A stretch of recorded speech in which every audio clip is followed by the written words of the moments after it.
This is Sky News at 1, the headlines.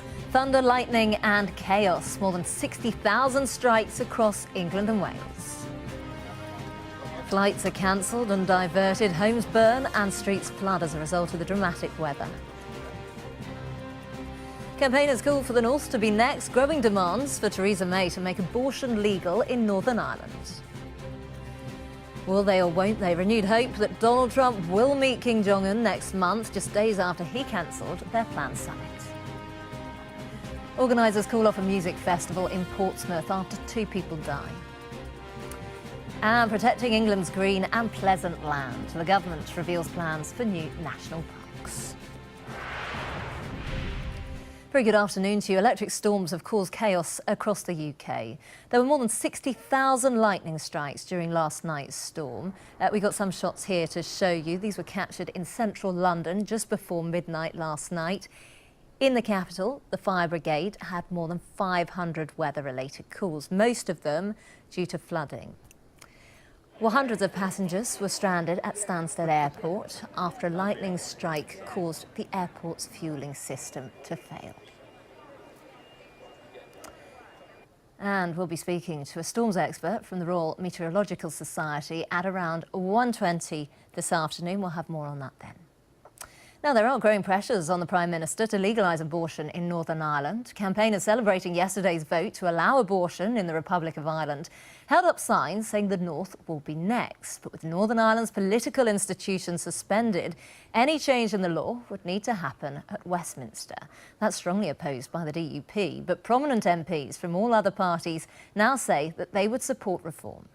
Well, I think that her position will be that, of course, this is a devolved issue, I should imagine, and I think there are sensitivities around it being seen for Parliament to step on the toes of these very sensitive devolved matters. However, I think that we need to turn this around and look at it from the point of view of women and as a human rights issue.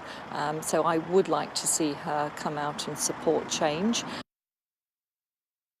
A woman who, in this circumstance, should never feel criminalised or never feel that she is doing something wrong or doing something inappropriate. We need to support women when they're making very difficult choices, and we need to ensure that the health of those women, that the NHS and the broader health services in the community are fully supportive of those women and ensuring women can have their abortions in the healthiest and safest environment possible. Live to Westminster now, our political correspondent Lewis Goodall. Lewis, there is a lot of pressure building on Theresa May, and it puts her in a very difficult position indeed. Absolutely does, Becky, because she's got 2 competing priorities here. On the wishes of Northern Ireland and the key confidence and supply partner that Theresa May had. Difficult days ahead. OK, Lewis, thank you. Now, as we were saying earlier, there have been electric storms that have caused a lot of chaos up and down the country. 60,000 lightning strikes last night, and people have been sending us their images. It's caused a lot of disruption at Stansted Airport, where it struck a refuelling container. And some of the passengers from Stansted have now been sent to East Midlands Airport. Well, Sky's Fraser Maud is there for us. Dozens of the flights have been diverted to there this morning. Fraser, just bring us up to date with the situation. What are people telling you? Well, here on the ground at the airport, people are bitterly disappointed. Some of our viewers have been sending in of the lightning strikes. Really quite impressive, a meteorological phenomenon. Incredibly powerful lightning strikes, which have also led to flash flooding in areas. Limited localised flooding, so causing problems across the country with that. In fact, there's a few spots of rain just landing on me now, despite the blue sky, which is a bit strange. But if you want to see the close-up effect of these lightning strikes, we can have a look at a house that was struck in Stanway in Essex. Struck by lightning, the entire roof virtually destroyed. A fire took hold there as well, which meant the fire crews had to deploy, bring that under control. So it's easy to see the power of these lightning strikes, and clearly when one struck that refuelling equipment must have been a very, very hairy moment at Stansted, given the nature of the equipment that the lightning had struck. But they do say that they have got that back online now. It's unclear how long the disruptions are going to last, but there are still a good 60 or 70 people stranded here at East Midlands Airport, desperate to get back to Stansted. OK, Fraser, we'll let you go and get your brolly. Thanks for that. Now there's fresh hope today that a summit between Donald Trump and Kim Jong-un could still go ahead next month after the US president confirmed negotiations between the two countries were going very well. Well, Mr. Trump was speaking after a surprise summit between North and South Korea, where the North Korean president is said to have reaffirmed his commitment to complete denuclearization. Sky Southeast Asia correspondent Siobhan Robbins sent this report. For the second time in a month, Korea united. His handshake will be with Donald Trump. Siobhan Robbins, Sky News.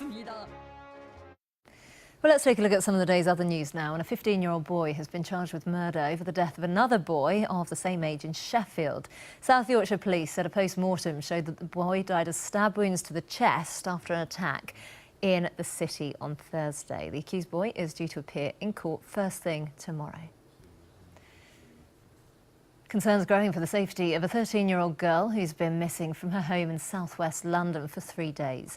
Detectives say they believe Serena Alexander Benson left the UK on a Eurotunnel train from Folkestone in Kent on Friday with an older person.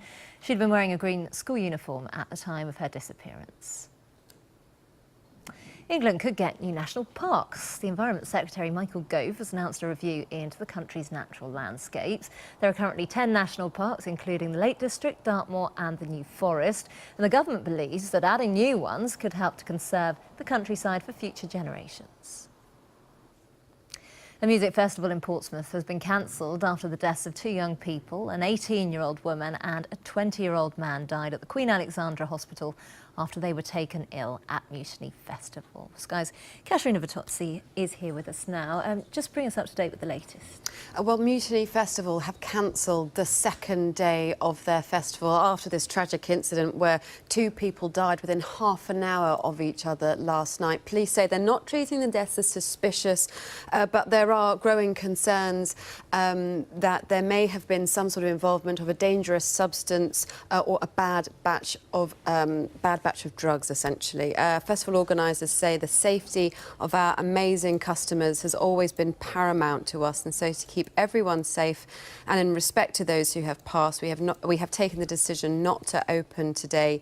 Inquiries are being made into the circumstances of what has happened, but we must reiterate our advice to all customers to responsibly dispose of any substances. And now that last phrase there was in reference to a statement that the festival organisers put out hours after the discovery of the 2 people who eventually died, where they said we have had reports that there is a highly dangerous toxic drug which is going around the site and advising people not to take it.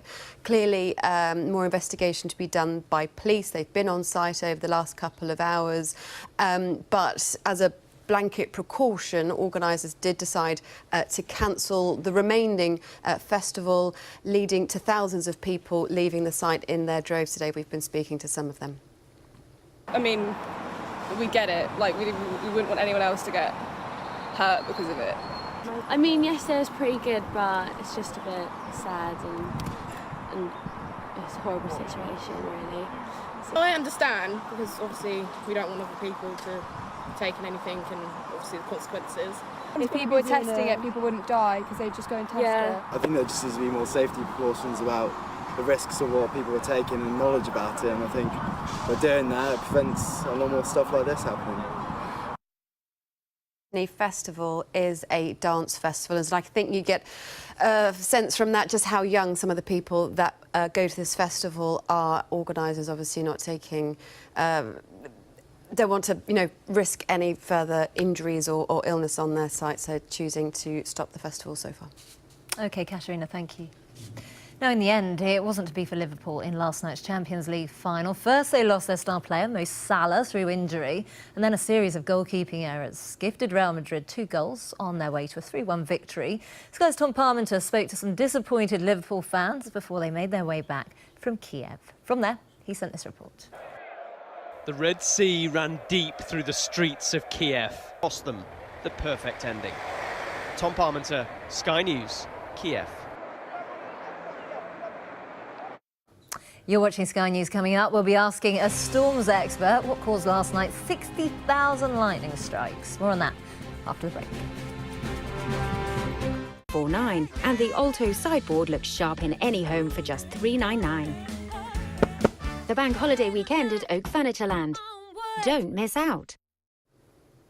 Welcome back. Let's get a check on all the day's sport now. Yes, thank you. England's summer of Test cricket has got off to a in Kiev. We'll see you soon. OK, Domesh, thanks ever so much. Now, lots of you have been sending pictures in of those lightning strikes last night. 60,000 lightning strikes across England and Wales. It was incredibly powerful, very dramatic and rather unusual from a bank holiday. Well, let's get more on this now, shall we, with our weather expert, Liz Bentley, the head of the Weather Club at the Royal Meteorological Society. Very good afternoon to you. How rare is this kind of thing? Well, we'd normally see thunderstorms like this across Europe on a much more widespread, more regular occasions. Here in the UK, we tend to get them from time to time, but the organisation and the amount of thunderstorms that we saw overnight and through this morning were unusual. As you say, over 60,000 strikes of lightning and some fantastic imagery being sent in from your viewers.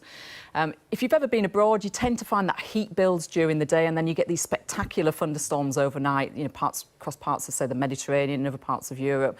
And actually, if you think about where the thunderstorms came from, they actually came from Europe, from the south, across France, managed to get across the channel. There was lots of heat and energy in the atmosphere. Temperatures yesterday up to 27 degrees, so we had our own heat and energy. And then they set off yesterday evening and trundled right through the night, certainly kept me awake for part of the night. Spectacular scenes and some, you know, lightning strikes, direct strikes of some buildings, and then also the torrential rain. The amount of rain that fell in a short space of time has left flash flooding problems, localised flooding in a few places as well. And those moved across into the south of Wales this morning and then out into the North Sea. But it's still humid, it's still warm and sticky out there, so still thunderstorms in the forecast over the next couple of days. And we're looking at some of the videos on our screen at the moment, but if we look behind us... Oh, wonderful shot, incredible isn't it? picture. Beautiful. London really seemed to be one of the worst affected, would you say? Yeah, there were a band of organised storms. It came through London and, I mean, the sky was just flashing almost constantly. You could see lightning flashes almost every few seconds and a direct strike like that. I mean, just fantastic shot of the Shard being hit. Yeah, wonderful. It's incredible. As someone who is studying the weather quite meticulously at the moment, they said that we were going to get this gorgeous sunny bank holiday. Why did they get it so wrong? Well, if you look across the whole of the UK, I mean, certainly north of the Midlands, it's been a beautiful weekend. High pressure dominated, no sign of any thunderstorms. But we've been affected by some thunderstorms further south across the UK, more hot and humid. And as I say, we've brought in those thunderstorms from the continent to the southern part of the UK. And in between that, I mean, it is beautiful, warm and sunny. It's just, unfortunately, there are a few thunderstorms around and will continue over the next few days. So in between the hot sunshine, we'll get some heavy downpours. So when do you think this is going to pass? When will we get back to normal? And what's it going to be like? Yeah, so I guess the thundery weather will cease after about Tuesday when we start to really lose most of that heat and humidity. And then the rest of the week doesn't look too bad. If people are off for half term, it doesn't look too bad a week. Actually, generally on the whole, quite dry. I know we were chatting before we came on air. You're getting married on Friday and we were looking at the Bristol area for that. Looks a little bit uncertain, unfortunately, for Friday afternoon. But I think on the whole, across the UK, it doesn't look a bad week. When you look at this year, I mean, I've covered so many weather stories. I've been in the snow in April, then we had that boiling royal wedding bank holiday.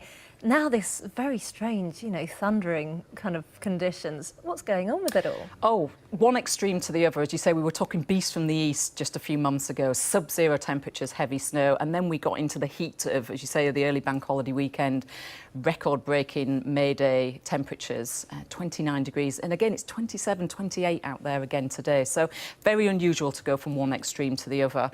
I guess that's what we love about the weather in the UK, don't we? It changes from one extreme to the other, and that's why we love to talk about it. And so, please tell us there's some good news for the summer. Is it going to be a warm one, or is it just going to keep being rather changeable? Well, a lot of people ask me that because, to be honest, the temperatures that we're getting now are more indicative of what we get over the summer. You know, usually in May we get into the mid to the high teens. Well, we're into the mid to the high 20s. It's been nice, hasn't it? It's been beautiful for you. Absolutely. And I think May on the whole is probably going to come statistically as a very warm month. It'd be interesting to see if it is record-breaking on the whole. It's very difficult to say. We look at the summer, there's no real strong signal whether it's going to remain warm and sunny throughout or whether it's going to become more changeable at this stage. Seasonal forecasting is a little bit harder. If you look just the few weeks ahead, actually, it looks to settle down a little bit, but again, interspersed with some rain as well. OK, Liz, thanks for your expertise. Well, we got a bit of a weather check there. Let's look at it now in a bit more detail, shall we? From warm, flowing island winds to an enchanting desert breeze. So as you were hearing there, showers will continue throughout southern parts of the country this afternoon, whilst northern parts will see the best of the calm and settled weather. Scotland, northern England will be mostly dry and sunny this afternoon. Temperatures there reaching over 20 degrees Celsius in places, but elsewhere there'll be a mix of bright and sunny spells and some showers. Some of these will continue to be thundery, but most of them will lie in a zone from Ireland through to Wales and also from the Midlands to the East Anglia and the South East. It will become very warm with temperatures up to 28 degrees Celsius, that's 82 Fahrenheit of course. Southernmost counties and the southwest will become largely dry later, but low cloud will plague coastal areas. Overnight, many of the showers will die away, but low cloud will spread inland from eastern coasts. Skies will be clearest in the north and the west, giving a bright sunny start to Monday, and it will be muggy and humid in the south, with temperatures rising to 29 or 30 degrees Celsius, which are likely to trigger a few heavy and thundery showers through the morning. The weather, sponsored by Qatar Airways. You're watching Sky News. Coming up, the story of a British man who could be freed within days after 4 years in an Ethiopian jail. This is Sky News. The top stories this hour. More than 60,000 lightning strikes hit England and Wales during last night's storm, leading to cancelled flights at Stansted Airport and flooding in some areas. After Ireland's landslide abortion referendum, there are calls for Theresa May to consider similar reforms in Northern Ireland. And there are fresh hopes that Donald Trump will meet Kim Jong-un next month, just days after he cancelled their planned summit. The Justice Secretary David Gauke has told Sky News that he's considering more non-custodial sentences for women convicted of non-violent crimes. Speaking to Sky's Sophie Ridge, Mr Gauke said that community sentences could also be a better form of rehabilitation. Out of sight can be out of mind. But more time may not mean less controversy when it's finally published. Sophie Ridge, Sky News. After 4 years on death row in Ethiopia, British citizen Andy Tesk has been pardoned and could return home within days. The father of 3 who fled Ethiopia in the 1970s to seek asylum in the UK had been a prominent critic of the country's ruling party. Sky's Olivia Kinsley visited his family as they prepare for his return. It is a long 4 years since Andy Segi's children saw their father, only after a long ordeal that other Britons, like Nazanin Zaghari-Ratcliffe, imprisoned in Iran, are still going through. This family's message is to never give up hope. Olivia Kinsley, Sky News. Well, let's get more now on that news that a music festival in Portsmouth has been cancelled after the deaths of 2 young people there. An 18-year-old woman and a 20-year-old man died after they were taken ill at the Mutiny Festival. This morning, organisers issued the following statement. They said the safety of our amazing customers has always been paramount to us, and so to keep everyone safe and in respect to those who have passed, we've taken the decision not to open today. Inquiries are being made into the circumstances of what has happened, but we must reiterate our advice to all customers to responsibly dispose of any substances. Well, joining me now from Manchester is Fiona Measham, a director of The Loop, an organisation which works on better drugs testing programmes. Good afternoon to you. Awful news from this festival in Portsmouth. How much of an issue are drugs at festivals? I imagine a huge issue. Well, it's a very sad start to the festival season here in the UK, and our condolences to everybody involved in this. Yes, festivals are a site where lots of people go. They'll have fun away from their workplace, and some people will be drinking, some people will be taking drugs, and we estimate about 3 in 10 people take drugs at festivals. So it's probably a bit higher than in the general population. And also we find that people take more drugs over the course of the weekend than they might otherwise if they're back in their hometown. And what is the solution? How can festivals kind of get on board to try and, you know, I've heard some of them that do kind of testing so people can get their drugs tested when they go to these festivals. Yeah, so that's what we do with my charity, The Loop. We provide testing at certain festivals, and in fact we're testing this very weekend at a festival in Bristol. And the idea is that you can provide on-site credible advice. You can warn people about what's in circulation, and we've already put 3 warnings out this weekend in Bristol. And the idea is then that you can inform users, but also emergency services as well. So everybody knows what they're dealing with on-site and off-site. And then hopefully that can help to reduce drug-related deaths. So I think it's a real positive move forward if we can be testing at all festivals.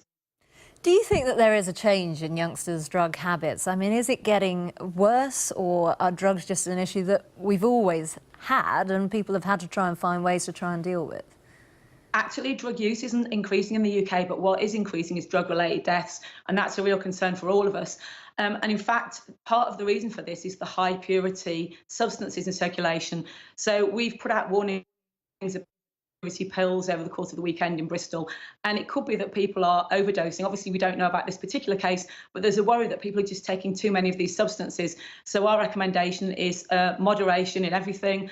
Start low, go slow. And if people are going to be taking ecstasy pills, they should think about taking a quarter at a time, because they're just so strong. We've tested some of the strongest pills we've ever tested this weekend. So this is one of the big concerns. And so we want to get that message out to people, particularly on a hot weekend like this weekend. Drink water, relax, chill out, and moderation in everything. I mean, I know Bristol well. I live there. Many have dubbed it the cocaine capital in various newspaper articles. But what are the most dangerous drugs? And has the type of drugs people are taking, has that altered? Well, actually, the type of drugs people are taking that they're choosing to take hasn't altered a lot over the past 20 years. People are still choosing to take ecstasy and to take cocaine. What has changed is that the purity is so high. But the other thing that's changed is we're seeing new psychoactive substances, previously the legal highs, they're being missold as cocaine and as ecstasy. And just on Friday in Bristol, we tested some pills that had no ecstasy, no MDMA at all. They had over 100 milligrams of methylpentylone, which is a very strong stimulant and will cause anxiety, paranoia. People could be awake for 1 or 2 days, really a horrible drug to be taking. So I think it's about testing, informing people of what's in circulation and asking people to be very careful. OK, Fiona Measham, thanks ever so much. And of course, that news in relation to that festival in Portsmouth, and they have now cancelled that festival there after 2 people have passed away. Now, it's been a month since TSB began a long-planned IT upgrade that went very badly wrong. The plan was to move customer records away from its old parent company, Lloyds, to new Spanish owners, Sabadell. But it ended up with 1.9 million customers being locked out of their accounts. And weeks later, the problems are far from over, with fraudsters exploiting the confusion to access customers' money. Sky's Lorna Shattuck reports. Ewan Monaghan can't lay his hands on a single penny, at least as far as his TSB account is concerned. Unlock a solution soon. Lorna Shattuck, Sky News. This is Sky News coming up, how it all went. 70677 now to give WaterAid £3 a month. Thank you. Welcome back. Let's get a check on all the latest sport with Darmesh. This programme is brought to you by Vitality Health and Life Insurance. Oh, strong. Getting active brings its own rewards. Oh no, where's the sun gone? Good afternoon, live to Monaco ahead of the Grand Prix in a moment. But first, England's cricketers have suffered a heavy defeat in the first test against Pakistan. And we are back with more of the sport at 3:20. More over on Sky Sports News as we speak. See you then. And that's a wrap. Marvellous. Who's sorting out these extras? Well, let's finish the show with some of those dramatic images from last night's storm. As many as 60,000 lightning strikes were recorded up and down the country. We've got some pictures to show you now. This is last night's lightning strikes lighting up above the London Eye as storms swept across the south of England and into Wales. Now the Met Office has issued a yellow weather warning for this evening, with storms forecast to affect parts of Wales, southern and central England. Those videos showing the sky lighting up there. And we also have had some stunning photos in. Here's one of them. Look at that. This was captured last night. Captured at the moment, the Shard skyscraper in London appears to be struck by lightning. That should be entered for some sort of award. Now, if you snapped a great picture or video from last night's tempestuous weather, we would love to see them. Please do get in touch and let us know by tweeting us at Sky News or sending us an email to news@sky.com. Well, now let's see how the weather's looking for the next few days and how long these storms are set to continue.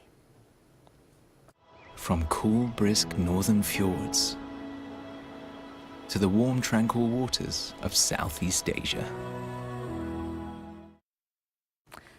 So showers will continue through southern parts of the country this afternoon, whilst northern parts will see the best of the calm, settled weather. Scotland and northern England will be mostly dry and sunny this afternoon, with temperatures reaching over 20 degrees Celsius in places.